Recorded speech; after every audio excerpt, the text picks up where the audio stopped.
All right, Ethan Skolnick here for the post-game show. You know, this is Floor's Yours. I've got Alex Toledo. I've got Greg Sylvander. I've got Matt Perdomo. I think at some point Alphonse Sidney will show up, although I don't know in what condition. The Miami Heat win 115-100 against the Milwaukee Bucks. I'm going to give you the score for the fourth quarter. You ready? You ready for the score? I'm going to tweet it as we go. So ready. The Miami Heat outscored the Milwaukee Bucks. I'm going to type this in, okay, as we go here. The Miami Heat outscored the Milwaukee Bucks, the best team in the league, one of the best teams of all time by some of the measurements, 40-13 in the fourth quarter of a game the Bucks had to have. Ethan, I love what you're doing right now. Okay? It's beautiful. You ready? Ready? This is very professional. Okay? Are you live tweeting right now as you're doing the... Yeah, there you go. Boom. Done. Okay. 40-13, guys. 40-13. And I just kept tweeting throughout the game like they're not playing well and they're down 7. They're not playing well and they're down 5. And what is so clear is what we said after game 2. They're better. They're better as Alphonse City joins us. I mean, they are the better team in this series. I mean, the Bucks got the Middleton and Lopez games that Brady Hawk talked about on the pregame show, right? And it still didn't matter. Ethan. It still didn't matter. Ethan. Yes. Ethan, let's go, bro. Like, F all this analysis, F all this, basketball breakdown shit. Let's fucking go. I'm sweating my ass off. I've been running around my apartment, jumping up and down, high-fiving, chest bumping my homeboy. Like, let's fucking go. MVP my ass. You're not on press row, Al. If you're on press row. Yeah, exactly. And don't ever put me on press row again because fuck that. I'm a Heat fan. I see Sedano talking about the MVP is back. The MVP is here for the third game. Man, get that MVP the fuck out of my damn face. We took their ass down. Let's fucking go. I'm sorry. All right, now you guys get back to analysis. Culture. All right. Greg, and all that other bullshit. Let's go. Greg, let's go. Culture. Do your guts check thing. Go. No, this is it's a gratifying moment, man. 3-0 against the 1 seed. I mean, I'm hyped. I'm just as hyped as Alf. But Leif, did you see that fourth quarter? Leif, did you see the fourth quarter? Clamps. What they scored, Ethan? 13 points? 40-13. Oh, my God. Get out of here. They had a 12-point lead after the third quarter. People say, oh, the MVP showed up. What, 6 for 15, 6 for 19, whatever the hell he was? MVP ain't show up. The MVP showed up in fucking Jimmy Butler. That's who showed up. All right, I'm sorry. I'm going to calm down now, guys. You're lucky. My Postmates is I've been here, drinking. It's all yours. Next 5 minutes, okay? It's all yours. Man. Okay, it's Friday night. Okay, Ethan, get the fuck off my screen. Let's go. Let's have a conversation about the Miami Heat, man. I'm sorry for cussing like this much. I'm super excited. Okay, one thing I want to tell everybody that follows me on Twitter, if you ever hear me say it's a wrap, Alex, you know that. You know what I do. Reverse jinx, I try the reverse jinx. Yeah. I try. When I say it's a wrap, that means let's go. And I said it's a wrap with them down 12. I saw that. And it was go time. And you almost got the quote tweet from me. You almost got the quote tweet, but I left it alone because I know the method to your madness. Listen, man, there's a lot. I've gained like 300 followers in the last week. They're brand new to this. You're new here. No, understand when Alf says it's a wrap, that means it's a wrap the other way. Turn those thumbs the other way. Whatever Cam Cameron said. Okay, so let's get down. Shout out Isaac Taylor, man, who just donated $5. Keep it going now. Yeah, let's go, man. Let's go. The preacher. I don't want to talk about. I don't want to talk about anything but how we wash them suckers. Like we wash them dudes. The first topic? Like we wash. The first topic out of the first 5. The floor plan. Topic number 1 is: did we wash the motherfuckers or not? Leif, did we wash them or not? Precisely correct. Okay. Topic number 2: did we wash MVP or not, Alex? Did we wash them or not? My God, man. They took that punch. They came back and they just completely made them shit the bed in the fourth quarter, man. Unbelievable. How do you hold them to 13 points? This team was supposed to win 70. They're on the ropes, down 2-0, and they got held to 13 points in the fourth quarter with the two-time MVP. They scared the lick in their yearbook. Simba, these assholes on Twitter thought that Chris Middleton and Brook Lopez was about to take down Jimmy Butler and Bam Adebayo, bro. I'm sorry. They thought that, and they said that, and they tweeted that, bro. Like, because that was like what so far. That's been Draymond Green's worst take on inside the NBA, right? He's been good so far, and then he said, "Yeah, they could win if Middleton and Brook Lopez, are the best scorers on the Milwaukee." So that was just horrible. Bandwagons. That's all they did. But did you? Okay, listen. There's a term that we OG Heat Twitter used to describe these kinds of fourth quarters from another team, and even our own team. It's called lemon booty, right? You had the dirty pants, baby. Yeah, you had lemon booty all over the floor for the Bucks, and those dudes did not want smoke. And you had the Miami Heat players out there; they wanted smoke. Did you see Bam Adebayo walking off the court? Oh my God! They know. He was. They all know. Get these dudes out of here. Get these no ceiling. Dudes out of here. My God, Leif.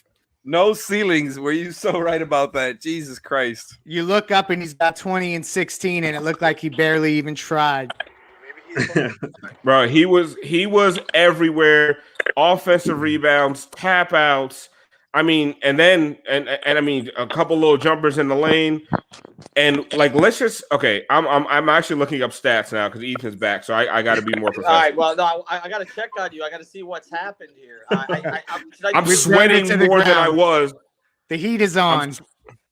I'm sweating profusely. Look, you guys can have it tonight. All I'm going to say is I was right about this team since October, and that's it. I'm getting out of the way. That's all. That's all I'm saying. And I got 350 before this series. Probably could have gotten 550 if I'd bet it earlier. This matchup, I mean, look, you have a Milwaukee Bucks team. They are the 2009-2010 Cleveland Cavaliers. Welcome. Okay? We know how that ends. Are we the Celtics? I don't know, but Giannis, that looked, Giannis was trying, but the way the Bucks quit in the fourth quarter looked like the way LeBron was accused of quitting against Boston back in the day. Okay? He gone. Bud's Did he end up getting one free throw attempt in the whole fourth quarter? I'm gonna check. I do not believe so. I don't even know if the team had a free throw in the fourth quarter. I don't think so. And I don't think they did. They weren't getting fouled and it wasn't getting called. Oh, because they were taking the weirder shots at the fourth quarter. At the 4-minute mark, they're just like half shook ones. They did not have a single free throw from reserve tonight. We talked a lot before the bubble, way before the series, before the bubble, about how they had older role guys who were dependent, right? Who were there? I know I'm buying a fucking Yeti. Okay. Shout out to Isaac. All right, I will buy a Yeti. I promise. Thank you for the suggestion. They don't have anybody on the bench for great shit. They don't. So they don't, that's the issue. But it was the starters that shit the bed in the fourth quarter. It was Brook Lopez. It was Chris Middleton. This is a mental thing now. It was Eric Bledsoe. It's Giannis taking threes, 0 for 7. They were like, take the three, please, bro. Like, go ahead. Like, we would love Eric Bledsoe taking above the break threes when it's not even necessary. Like, another donation. Listen. The biggest donation was from Eric Bledsoe and Giannis taking threes. That was the biggest donation tonight. Shout out Gabriel Brock, who donated $10. Alf, you're so right on that point. The whole formula was to let Brook and Chris Middleton beat you, and they can get hot. And this is the same thing that almost happened in Game 1. You. Exactly. That's the thing. This is the same thing that played out in Game 1, except they defended way better, put together a better effort. Middleton and Lopez killed you throughout the first 3 quarters. And Giannis still impacts the game even when he's struggling to shoot. But man, the formula is working out, and I think you nailed it. They took a couple other things I want to get. A couple other things I want to get to real quick. Okay, first thing, credit to. I'm trying to take the reins from Ethan. See it, you guys are bumping into each other like LeBron and Wade. Dude, I'm 2011. Go ahead, Ethan. Backcourt. No, it's more Westbrook. Ethan, I'm irresponsible and drunk right now. You go ahead, do your thing. I was drunk a few hours ago. It's worn off. Harden and Westbrook basically fighting over the ball in the backcourt. A couple things. first thing, I thought Reggie Miller called a great game. I feel confused to actually say that, but he made a number of good points, including they would get Giannis a fucking limo to the 3-point line if he wants to keep shooting that shot. 0 for 7 from 3 tonight. And the other thing is this. Mike Budenholzer played Giannis 35 minutes in a game they had to have. Okay? And that's with him playing the entire rest of the game. All right? Like, I mean, I got to say, they look like robots out there. And the voice that you're giving off right now is very robotic as well. So I think it's a good parallel. Yeah, Ethan, you're crackling like a motherfucker right now. Okay. All right, Alvin, you back up. I'm back up. All right. Okay, let's talk about this. And let's honestly, I don't want to do nothing but really clown the Bucks right now because they went in and they were feeling good about themselves. Oh, here comes Ethan again. Ethan, did you fix your mic? No, my mic is fine, man. That's not my mic. Ethan, stop crackling. Stop using your neighbor's Wi-Fi and get your own, man. It sounds like you're opening a bag of chips while you're touching your phone.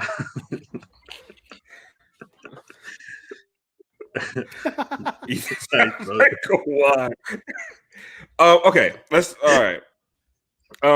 Did I just leave the picture of Ethan smiling on the live stream? Oh man! So I really want to talk about what Alex is talking about. The fact that the formula was like, let these dudes beat you. I don't really think they were letting them beat them. I think Chris Middleton and Brook just played a fantastic game. But now, if you saw towards the end of the third quarter and the fourth, they were doing a little bit more trapping on Middleton, and lemon booty happened, and that dude is not built for this life. Brook Lopez ain't built for this life, right? And they needed Giannis to come through. And what happened? Leif, what happened? What happened in the fourth? Where's the MVP? Defensive Player of the Year? What happened? It just shows that there's areas of his game that need to be developed. So what better place to do that than with the developmental program down in Miami? So 2021, here we come. We have left our imprint. We will not have 8-point Eric Bledsoe shit the bed type performances in Miami. So come on down to South Beach, even though we don't play on South Beach. So, okay, I want to talk about Simba, Jae Crowder, man. I love this dude. Pay that man his money in my Russian accent from Rounders. Yeah. Okay. Jae Crowder is a Miami Heat player. The 3 he hit, and then he turned around and he did the Jimmy Butler thing, talking shit to nobody. Love that shit. Like, it's Miami Heat player right there. Yeah, right. Give me your thoughts on Jae, man. Jay's like the unsung hero of this series, right? Like, because all game, he's doing the dirty work. He's like the nasty guy. Listen, I got my shit. Well played. He does all the nasty, like the dirty work, man, and he's.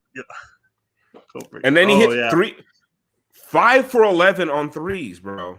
You know what? Funny, and Alex, I'm gonna go to you next because Kylie Wang, who I should tell to come on. Kylie Wang texted me. She's like, "What is the difference between Jae Crowder pre-Heat and Jae Crowder on the Heat? What's the difference? Like, why is he a better shooter now?" And I said, and this was my point, culture. But when you have a coach that believes in you, and you know that you can miss 3 in a row, and he still like green light, keep shooting. There's a difference there. Like, you're not afraid to take the shot. You're not afraid that you're going to get pulled. Remember, James Jones used to have that leash. He missed 1 3, yank him off the court, right? Mm-hmm. Jae Crowder is like, Jay, shoot. He shot 11 threes, made 5. That's a fantastic percentage from 3. I'll add. I'm sorry. I'll add that it's not just Spoelstra; it's also the players, right? Like, they want him to shoot. It's just not. You don't see that on a lot of teams, man. Like, they continuously tell him shoot, and even if they have a better shot, and they'll pass it up to him. Yeah. Listen, no, I mean, almost everyone has a green light. Almost everyone has a green light. That's like something that's underestimated. There's nobody that has to think twice about it. Maybe Myers Leonard, please don't take any more of those. But everybody else kind of has a green light, and you're seeing it reflected in the kind of unconscious confidence that they have. But Leif, you know what the problem with Myers? It's not that he didn't have the green light. It's that he didn't shoot enough. You're right. He had the green light. Shoot as much as you want, Myers. Honestly, that second shot he shot was in and out. right? And I don't know what's going on with Myers. Like, I don't want to focus on the negative, but when you're getting beat off the dribble by Brook Lopez, like, what's going on with his feet? Yeah, man. Like, I mean, that was the thing with him all along, man. Yeah, but he was back never to where he was before. He was never fleet of foot. Don't get me wrong, okay? But it's like he's wearing air concretes right now. Like, I don't understand what's. Marvin Williams is washed. Kyle Korver is washed. Wes Matthews is approaching washed. George Hill, he had a good game, but he's washed. He tried to come back at the end, George Hill, man. He was trying so hard. Those guys would be great role players if Middleton was like their third star, like Ethan's been saying. I feel like they're just kind of like all a little bit higher, like kind of on the role that they're playing than where they should be. I don't know. I mean, the team is just, my God, man. What the Heat are doing to them right now is ridiculous. But Alpha, you were talking about before with Jae Crowder. Man, we said since the start, I think that it's going to be easier on him.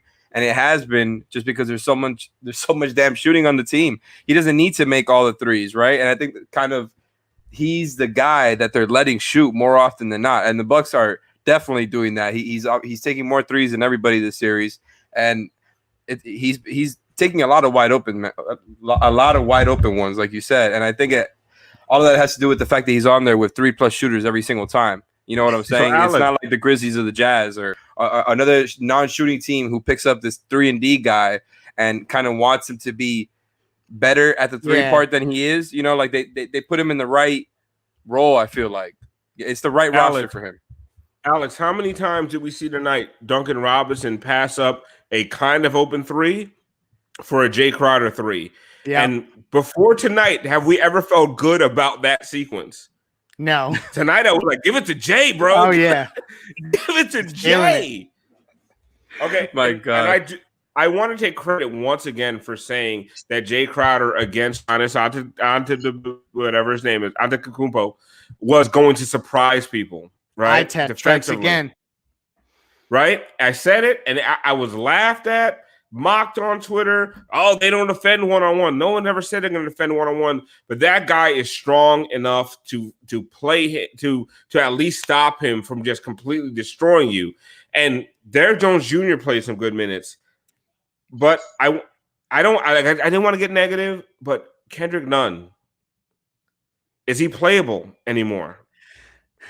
Tonight makes it hard to justify it going forward, especially because Iggy looked okay. I thought he had some really good minutes, hit some big shots. So, like, between him and Derrick Jones Jr., you feel like you're kind of I mean, I don't know. There were moments where Nunn looked like he maybe was getting a little bit more comfortable offensively, but ultimately you miss shots like that and lose guys on defense. I don't know if he gets squeezed. That was he had that nice block on Eric Bledsoe. I will give him that. Was nice, right? Yeah, where he trailed it. That was a nice recovery. Part of the problem with that block is he got beat again. So I don't mean to be a dick. He bit on the pump fake. Like, why are you biting on the Bledsoe pump fake? But it's fine. Let Bledsoe shoot, right? Isn't that the game plan? Yeah, no doubt. And Bledsoe is kind of he'll take a couple pull-up threes if you let him too, as the Bucks reporter told us. But he was in a tough position out there tonight. I will say that he hasn't looked good. I'm not gonna say that he has. They're out there just to have him for theoretical shooting whenever he gets an open shot. But he was out there, I think, in a lot of 3-guard lineups where Derek was at the 4 or Kelly at the 5, and kind of those weird things. I want to see him with some better lineups, but you guys are on the money that he has not played up to par. And him and Bears aren't hitting threes. They just shouldn't be in their rotation at this point. They shouldn't be. And if they're not hitting shots, defensively, they're such liabilities. But okay, Bam Adebayo, 20, 16, and 3. Jimmy Butler, 37 and 6. Jae Crowder, 17, 4, and 5. I pointed out to somebody, like everyone's like bigging up what's his face, Giannis. I was like, he's having the same game as Dragic. Like, why are we going nuts over this guy? He literally having the same offensive game. He was 7 for 21 tonight. Okay, yeah, he had more rebounds, like maybe like another 15. It was the other stuff. I mean, I get why. Look, he started to take over the game. When they started to push ahead before the Heat's fourth quarter run, like that third quarter, he started to take it over a little bit. But the problem is there's nothing he can get to consistently against this Heat team. Like Right. he can do it for a couple of possessions, but they don't let him get comfortable. Like, you know, there was that one stretch where he was aggressive, but if they're going to be running Crowder, if they're going to be running, I thought Iguodala's minutes were great tonight, considering the circumstances. I didn't even expect him to play. So Derrick Jones Jr.'s minutes were good. Derrick Jones Jr.'s minutes were very good tonight. And you know, and the 2 threes, I'll tell you, the 2 threes looked good out of his hand too, right? Yep. Yeah. I mean, and he wanted it. He wanted it too, because there was a point where he was like, everyone has the green light, and that's like, it's making a difference that everybody has a clear conscience when it comes to just firing up threes. All right. So I think the biggest thing about this, though, to me, the biggest point, Alf, and then I'll let you transition this. The biggest point is this Heat team just doesn't give a fuck. That's the thing. Like I've covered so many Heat teams over the years that were burdened by expectations, that were burdened by individual wants and desires. Like this team just doesn't care. Like they're not afraid of anybody. And it's like none of them. I thought Cooper Moorhead had the best comment about that. And I have to find the exact tweet, but he had a tweet rough to that extent that the veteran guys have pretty much had success in the postseason, or they're known as good postseason players. Guys like, you know, Dragic, Iguodala, and you know, Crowder to a degree, and certainly Jimmy. And the young players don't know any better. So, you know, they don't have an issue. So, so we talked about the fact that the guys that were killing the Heat, Chris Middleton, Brook Lopez, caught tremendous line booty in the fourth quarter. And then Jimmy Butler, your closer. I mean, are we doubting him? Are we doubting him? I mean, can he be doubted anymore? And what I want to know from you guys is, and I'm not this is not prediction time. We'll do that in, you know, the pregame for the next show. But what does that mean for the Heat if they sweep the Bucks? Is it time to just say the Heat have completely exceeded expectations this year? Oh my God! Oh yeah! Oh no, we're there now. We're there. The league is on notice. You think so? I feel like there's still a lot of. I think a sweep. Oh, go ahead, Matt. I'm sorry. No, I was gonna say I think after this game the league has to be on notice, right? Because the national media's the Bucks just aren't playing well. They're just not doing what they're supposed to. But I think after this, it's maybe you know what? It's the Heats are just so damn fucking good that they're doing this to the Heat. I mean, to the Bucks. But nobody's gonna say that nationally. To me, the narrative of this is gonna be. Just get used to it. The narrative of this is gonna be 90% what happened to Giannis and the Bucks. The only thing that brings the Heat into it is one of the places that Giannis could go is Miami. Right. So, Bud's a dead man walking, right? Oh my God. I would think. I just feel bad for him because he's just like in a tough spot. Literally now, whatever he does is just. But why is he in a tough spot?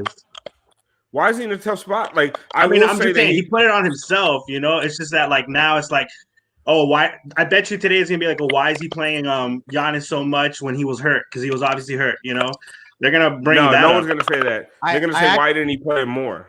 Well, yeah. I actually saw a Bucks fan that brought up a good point about the fact that they didn't work on these counters throughout the regular season. They just did what worked all year, and they didn't basically prepare to have to make these kind of adjustments. So ultimately, that's going to land on him. Okay. Well, you were saying Brook Lopez had a great game. He was minus 23. Yes, but that was all the fourth quarter. That was all the fourth quarter. Like, honestly, the plus minuses are so deceiving. Yeah. That was all the fourth quarter. They just blitzed the shit out of them. And then they brought these guys back in. One thing I'll say about Bud, at least he didn't play Pat Connaughton 10 minutes this game. Like, he played Pat Connaughton 10 minutes last game. He was a minus 19. Alex, so you're into schemes. You're into schemes more than everybody else. What is Bud not responding to? When it comes to this stuff, like what is he doing wrong? Well, the one thing I've noticed is that, like, I feel like they kind of haven't run enough pick and roll to get Giannis kind of rolling downhill without him having to do it by himself. Because I feel like once he's at the top of the key, and Reggie Miller was really praising that that Bam Adebayo face up the whole time. I mean, the Giannis face up the whole time. And yes, it's cool because he can find cutters and shooters easier, and it makes it easier on him because he's not a great playmaker like LeBron. He's not on that same level for him as finding other guys. So I think it's good for them to kind of get him going downhill. And it wasn't really happening enough. I feel like something that Kaius Duncan said is that getting an Eric Bledsoe and Giannis pick and roll where you have the rest of the shooters outside of them, you know what I'm saying? So it's like if you have a Middleton and Giannis pick and roll, it might not be as effective as having Bledsoe run it because Middleton is on the outside and can kind of kill you from there once the defense is already bent. And that can kind of get Bledsoe going downhill at the same time. And Nekias, I really think nailed that because that's something that they haven't done as much, and I feel like they should. Another thing is that, like I said, every single time that the Heat are out shooting the Bucks, they win. And it's like they outshot them again tonight by like 6 threes. And look, they're trying really hard, right? But Brook Lopez is dropping really far back, and I just don't know what else they can do. I know Bud. I think he's taking too long to make adjustments, and now this guy might get fired for real. Alex, I love your analysis, but it didn't have enough talk about the size of Jimmy Butler's balls. Oh man, and that's the number one shout out to Manscaped whole thing, by the way. Yeah, man. Okay. Number one X factor, Jimmy Butler's balls. Jimmy Butler's balls are shaved by Manscaped. Go to manscaped.com. Use the code 5RSN, the number 5RSN, for 20% off all of your orders. Jimmy Butler's balls are large and smooth, and that's because of Manscaped. And just like the playoffs with Manscaped, you get no nicks, which is really important for Heat fans. So let's talk more about the absolute energy that Jimmy Butler brings to this team. You know, let's not talk about that. I got a question for you. Let's get back to the pure emotion of this. Okay, let's stay away from the analysis. The pure emotion is if the Miami Heat win a championship this year, okay? Oh God. If they win a championship this year, I was thinking about this today. How does it feel? It's not gonna be a parade, right? How would you feel about it as Heat fans? Like, does it? To me, there's no asterisk because what they had to go through. Oh my gosh, no! It's the ultimate validation moment, honestly. Because how is it celebrated though, Greg? That's my question. How do we even put it in perspective? You mean in terms of like the literal celebration of the humans that are like both? But I mean, the idea is usually like fans experience this, right? Like if you were going through a playoff run like this, okay? Imagine this game was. They're here with us. Ethan saying we're not spilling out of the AAA, banging pots and pans on Bird. Listen, they're going to be banging pots and pans on Bird Road and Chrome Ave with masks on, socially distanced, of course. Oh, it's happening. It's happening. I can guarantee you, it's happening. Miami's going to be lit. All right, it's gonna be, out there. Now I don't know about the parade down Biscayne Boulevard, but listen, I honestly think that this would be something so galvanizing for the city of Miami because we have gone through a lot of shit when it comes to COVID, police brutality, marches, protests. This something galvanizing for this city. And honestly, any city in the country right now could probably use this. Milwaukee could use this like a motherfucker right now. But I think Miami is one of the cities that could really use something like this. And it would be amazing. And I think a lot of people would venture out and would risk it with mask on and try to be as safe as possible. But we'd be on Biscayne Boulevard hanging from street lamps. Like we would be out there. Like this is one of the most beloved Heat teams that I'm looking at my mentions. I'm looking at my timeline. People are like, this is my most beloved Heat team since 2016, since 2014, since 2013. People love this Heat team, and it's because it's 15 guys. There's no Hassan Whitesides, right? There's no Dion Waiters. There's none of these guys that, like, you look at them like, I don't even know if this guy fits here. Even Myers Leonard and Kendrick Nunn, you're screaming at them and you're mad at them during the game. But those guys are Miami Heat players. Like, they're out there trying their best. And listen, are they hindered from COVID? Are they hindered from an ankle sprain? Those guys are put. And then when they're on the bench, they are rooting on their teammates and they're 100% team players. Miami would love this team to win a championship. And I think expect it. You didn't expect it. It would come out of nowhere more than anything. Like even the 06 stuff, like you got Shaq, you thought you were going to like essentially get there. Everyone kind of thought this was about the ceiling right now. And we've talked about Bam having no ceiling. Maybe this damn team has no ceiling. This was supposed to be the floor for the next 3 years. That's true. This is the worst version of the Miami Heat you're going to see in the next 3 years. And Simba. that feels good.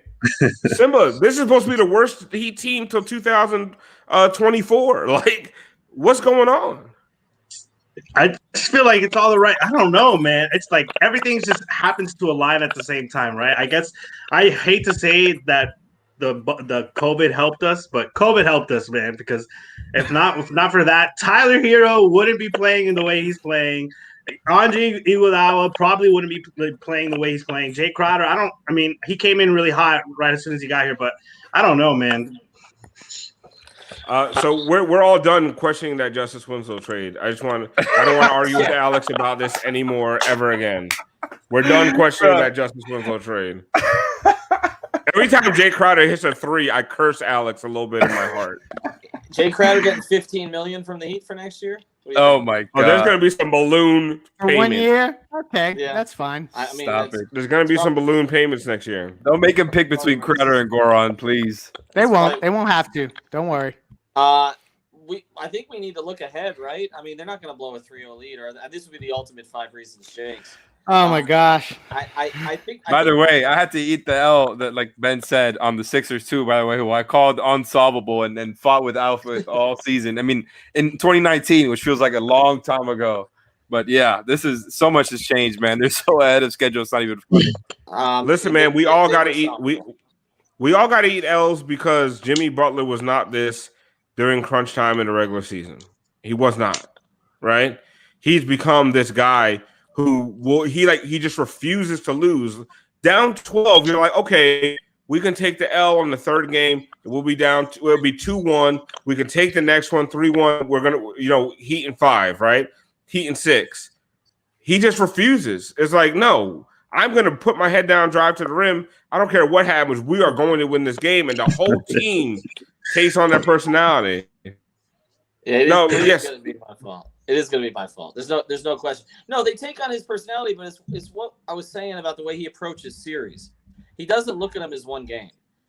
They have been preparing for this Milwaukee team for months, okay, since pre-COVID. This is a team they thought they could take down. And most of all, he believes he can take them down, okay? And so it all stems from that. I mean, the only guy who is really, I don't know, I mean, we talk about none, obviously, but the only guy who really hasn't played up to where we hoped he would play up to this series is Duncan. And they're just not going to give him the looks, but just his presence out there, I think, has made it easier for others. But he's really the only one. That's the thing, the gravity. Performed to or above expectations. So the gravity of Duncan is creating a lot of openings for other people. But I will call next game, we're going to see 7 to 10 3-pointers from Duncan. You heard it here first. It's not just Ibaka speaking. I'm with you. I think it's going to happen yet. We haven't seen it yet. I think it's going to happen. We could see the Bucks just totally kind of just give up on because it's hard. It's hard to chase that man around screens all day. Like they give up a couple times. All of a sudden, he has 7 threes before you know it. You start missing. Coach Bud's big adjustment. No, go ahead, Leif. I'm sorry. We don't do this. Go ahead. Coach Bud's big adjustment will be to basically not face guard Duncan Robinson, and that's going to backfire too. Yeah, you start missing your family, and Duncan Robinson runs you through like 4 screens. You're like, fuck it, I want to go home. Like, you know what I'm saying? Like, it's a wrap. I'm done.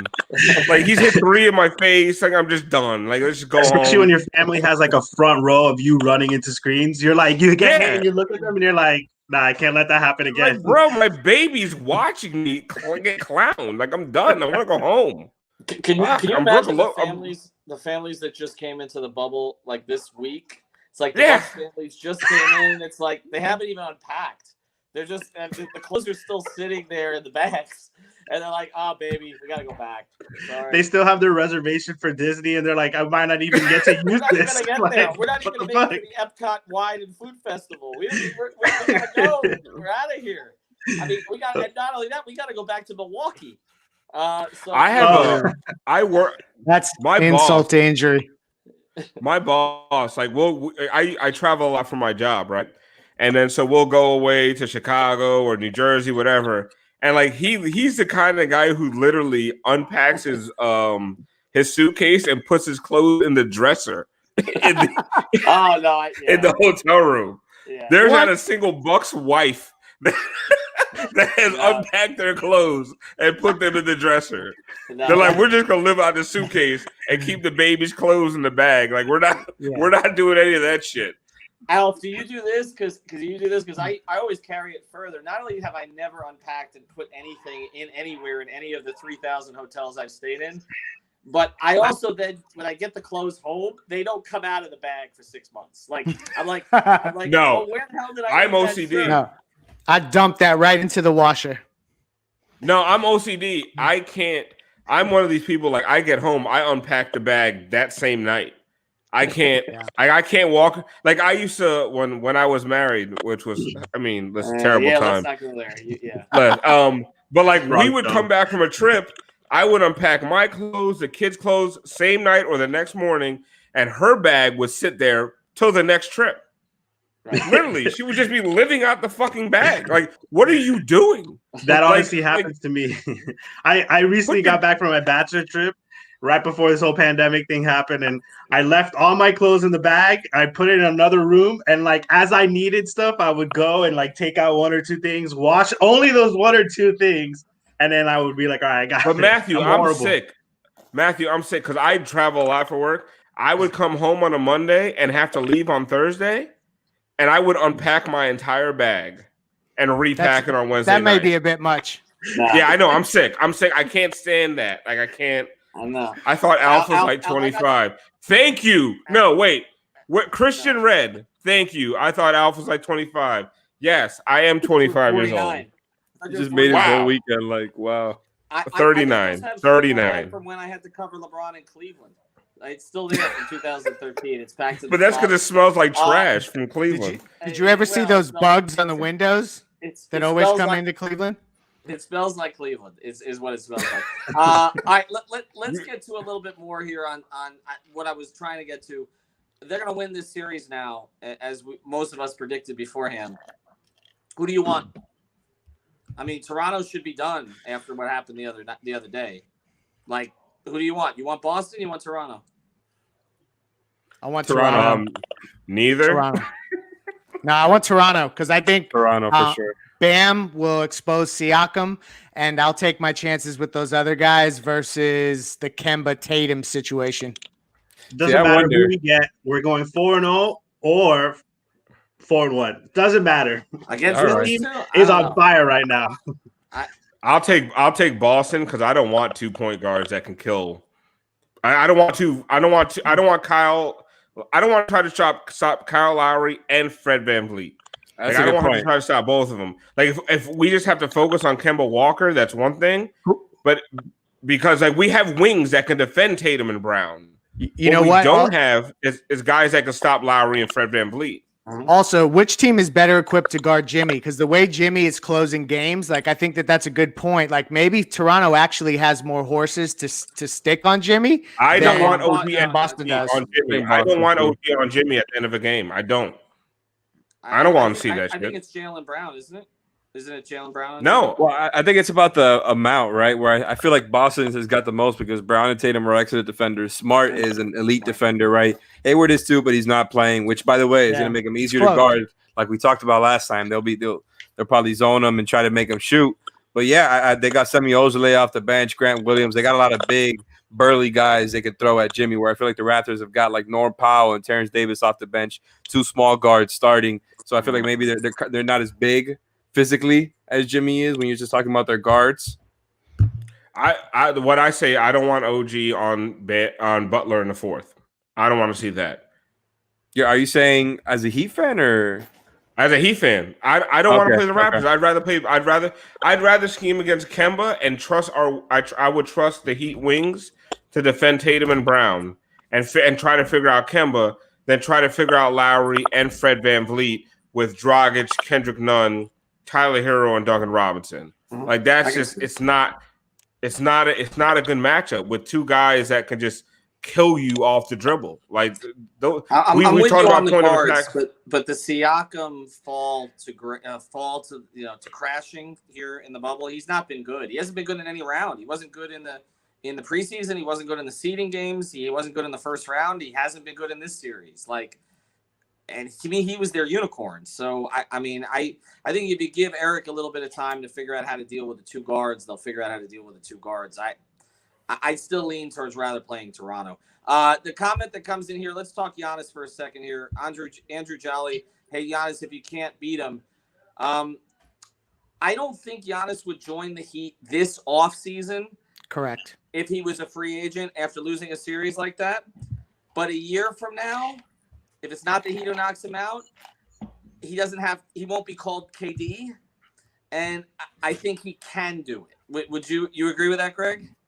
Yes, absolutely. I also think that there's no way to control who they play next season, but a lot can happen between then. And it's just a different vibe because the Heat aren't looked like as a stacked team that you would be going to that have Clay and Steph and have already won championships. Yeah. So the only thing, if the Heat win the title this year, then it looks a little weird to join a title team. But you know what? Those are first world problems at this point. Would you rather win a title this year if it means not getting Giannis? Win. Bird in the hand, better than one in the bush. Win. It's always win. All this nonsense about that sounds like the process, right? Tell your mother to tank, right? Yeah. No. There is no not winning. There's no I want 2 titles later and I'll give up 1 title now because you never know what's going to happen. You know what I'm saying? Jimmy Butler, who knows? Listen, Chris Bosh. That's all I got to say. Chris Bosh, blood clots. You never know what's going to happen. If you won this way, it would go down as more of an incredible thing than if we waited for Giannis to come with us. Even if we got 2. If we won this way, this would be an incredible – this will mark a point in history. You won in the bubble, a 5 seed, made it all the way. I mean, my God, man. Can we talk about for a minute that they're about to be in the conference finals? When we had talked all year that their ceiling was the second round, and they're up 3-0 on this team that was supposed to be. Here comes Alex. What is happening right now? Here comes Alex with the perspective. Yeah, man. I'm back to let's fucking go. I'm back to fucking analysis. We are 1 game away from the Eastern Conference Finals. Against the Celtics, possibly, most likely. Who said that? God, who thought that shit? Awesome. Who thought that shit? I didn't. I said Bucks in 7. Well, I think the rest of us all had the Heat, but that's all right. You're right. You're out. You're a Heat Twitter president. You're allowed to go against your own country. We're seeing enough of that. I am also the reverse jinx king. You are. You are the reverse jinx king. Do we got any more comments we want to throw up there to respond to before we blow this? No, we're at 45 minutes on a Friday night. Everybody go get fucking drunk. Enjoy your night. Shout out to all the people that donated. Yes. I'm gonna buy a mic. I'm gonna buy a mic. Please, God. The rest of you guys. Just don't buy it from Cleveland. Bubble dribble. That's right. Don't buy it from Cleveland. Buy the shirts. Giannis Bam. Double dribble. Check out Light Skin Opinions. If you like me being drunk and loud, go to check out Light Skin Opinions. Oh, and Matt's also got an episode on the YouTube channel with Tony Fiorentino. So Coach Tony. So check that out. Big baby. Big get. We're gonna be back. We'll have some videos of the site. No, tomorrow. We'll be back Sunday night. All right, y'all. Tips are still coming in. Ethan, Mike, you know what? Stay. They're sending us money. Good night, everyone. I'll always take that. Poor starving podcaster. It's like our personal Patreon feed. Thank you, Jimmy Boswell. We appreciate it. We'll shout you out. Thanks, guys. Later. Thanks everybody for participating in this. We're just getting started with all this stuff. This is that's why some of it's raw. You're gonna see a lot more stuff. If God forbid they're at the NBA Finals, we'll have 55 people covering the Heat from their couches, which would be better than the newspaper coverage. Anyway, have a good night.